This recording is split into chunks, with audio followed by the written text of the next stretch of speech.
మినపప్పు పోసుకుందాం, 3 గ్లాసులు పోసుకుందాం. ఇవి ఒక 4 అవర్స్ అట్లా నానబెట్టేసుకొని, నానిన తర్వాత ఈ 4 పచ్చిమిర్చి, ఈ కరివేపాకు వీటిలో నానబెట్టిన మినపప్పు వేసి మిక్సీ పట్టాను. ఇది తరిగిన తోటకూర అండి. పిండిలో కలుపుకుందాం. ఒక కట్ట చాలు. 3 గ్లాసుల మినపగుళ్ళకి 1 కట్ట తోటకూర. కొంచెం ఉప్పు వేస్తున్నాం, కొంచెం సోడా ఉప్పు కొంచెమే పడుతుంది. ఇది కలుపుకుందాం.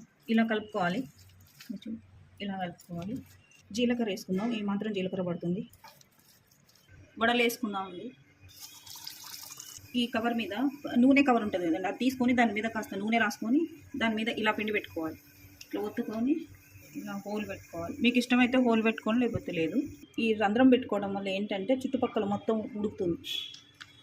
ఇవి ఒకసారి మళ్ళీ సగం వేగిన తర్వాత వీటిని తీసి మళ్ళీ ఇంకోసారి వేసుకుందాం. సగం వేగినవి తీసాం కదండి, మళ్ళీ వేసుకోవాలి. వేసుకుంటే మంచిగా క్రంచీగా వస్తాయి.